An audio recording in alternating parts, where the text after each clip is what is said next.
bisa melakukan pembibitan dari kondisi kita di lapangan. Jadi kalau memang memerlukan jenis atau bibit yang banyak dengan satu mata. Jadi satu mata tapi menggunakan polybag. Jadi di sini dia. Jadi kita potong di sini. Ini kita bisa lakukan ini perendaman atau pendiaman selama 1 hari. 1 hari, tetapi juga bisa langsung ditanam dengan cara seperti begini. Kita ambil satu mata dan kita potong di sini, mengurangi penguapan juga. Nah, kita cuma taruh seperti begini. Dia akan tumbuh akar di sini, sekaligus dia akan tumbuh tunas di sini. Di sini akan tumbuh tunas. Dan bibit ini atau bibit yang model seperti ini biasanya kita digunakan untuk penanaman di areal konvensional. Jadi seperti ini. Nah, kita akan menanamnya di antara pepohonan. Jadi akan seperti ini kita tanam dan kita bisa mendapatkan banyak bibit kalau menggunakan metode seperti ini. Dia cuma satu kelemahannya.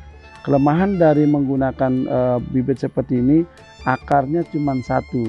Jadi ketika akar ini bermasalah di penanaman, vanili ini biasanya kurang sehat karena hanya memiliki satu akar.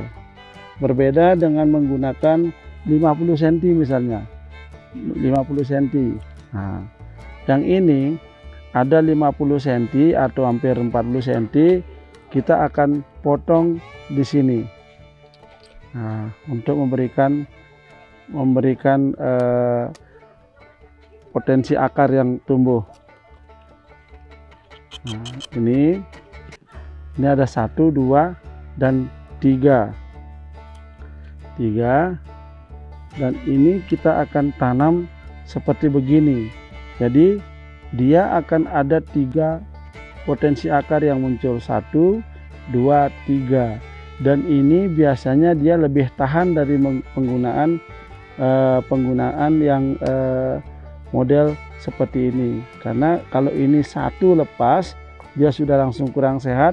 Tetapi kalau yang di sini, yang ini saja lepas masih ada ini, kalaupun ini ikut lepas dia masih ada ini. Jadi dia masih tetap mendapatkan, bisa mencari nutrisi dengan menggunakan akar yang tersisa. Tetapi kalau dengan menggunakan yang seperti ini, begitu satu hilang dia itu akan hilang. Nah, biasanya untuk penggunaan dari model atau cara seperti ini, kita akan menanam bibit ini di tempat-tempat yang sedikit liar. Contohnya di sekitar perkebunan yang masih berbentuk seperti hutan. Jadi ke sana tuh sedikit akan ada aktivitas di sana. Dia itu akan tumbuh dan dia akan tetap bisa berbunga. Biasanya seperti begitu. Nah, kalau ini kita menanamnya di daerah perkebunan. Untuk saat ini biasanya untuk daerah-daerah pengembangan hutan kita menggunakan model yang seperti ini. Ada pertanyaan, kenapa kita tidak menggunakan akar ini saja untuk ditanam? Saya jelaskan sedikit tentang akar ini. Ini adalah akar angin. Akar angin, dan dia itu sangat berbeda fungsinya dengan akar yang tumbuh di tanah. Nah, pada dasarnya kita bisa lihat contoh akar yang di tanah. Nah, ini ada satu contoh yang akar yang tumbuh di tanah. Nah, ini dia. Nah, ini adalah yang di tanah. Nah, perbedaannya di sini ada sejenis bulu-bulunya. Ini ada bulunya. Nah, ini adalah jamur. Dia ini bukan akar, tetapi dia jamur. Jamur yang fungsinya dia ini bekerja sama dengan akar vanili. Fungsi dari jamur ini adalah menuntun akar ini untuk mencari nutrisi. Jadi jamur ini dia tidak bisa langsung mendapatkan makanan dari media, tetapi dia akan mendapatkan makanan dari akar ini.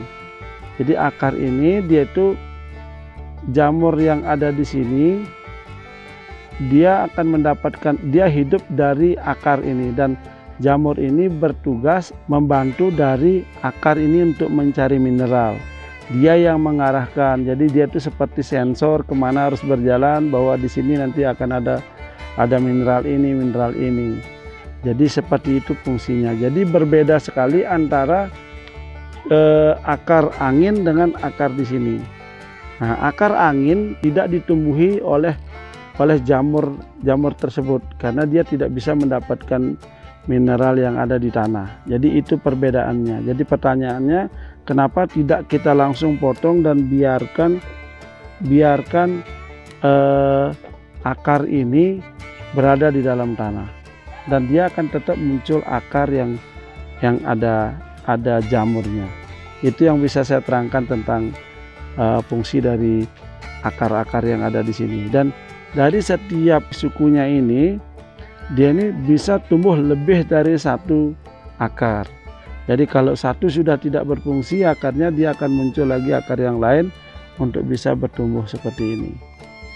Ini adalah contohnya. Jadi kita melakukannya kemarin dengan cara memberikan serabut dan dia akan tumbuh, dan kita bisa melakukan pemotongan, dan ini sebagai bibit baru untuk itu.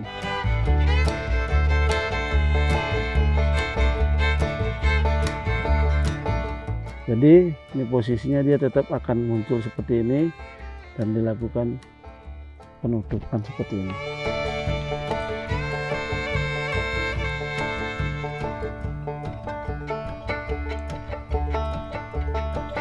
Untuk tutup. Ini dia tuh ada di posisi yang tetap terbuka.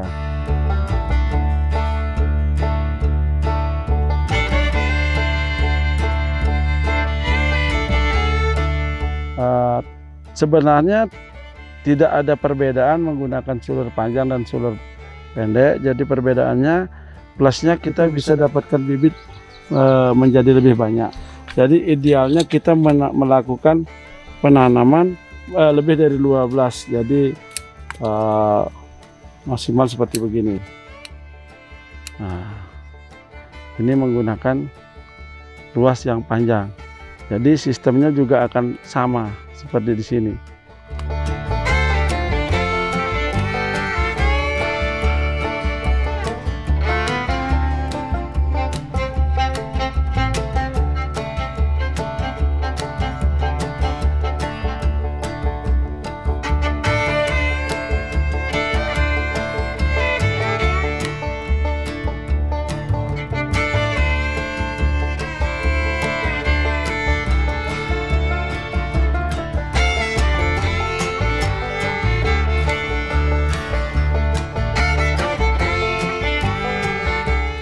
Nah, ini menggunakan sistem yang panjang ya. Jadi di sini penggunaan sulur pendek dan sulur panjang sebenarnya sama saja. Jadi kita menggunakan sulur panjang ketika kita memiliki stok bibit yang banyak. Jadi kita akan menggunakan seperti begini. Tetapi dalam perjalanannya penanaman sulur pendek dan sulur panjang saya pikir sama, karena kami sudah membuktikan. Nah, cuman yang paling penting diperhatikan adalah penanaman yang ada di posisi bawah. Dia itu lebih bagus kalau lebih dari satu ruas. Jadi kalaupun misalnya ruas yang di atas terangkat, dia masih ada akar yang di ruas bawah. Tetapi kalau kita menggunakan hanya satu ruas, begitu keangkat itu sudah langsung sakit vanilinya. Ini salah satu. Jadi sebelumnya saya menggunakan metode dengan polybag. Polybag dia itu hanya satu. Jadi begitu dia terangkat atau terlambat memberikan media, vanilinya langsung mati. Seperti begitu.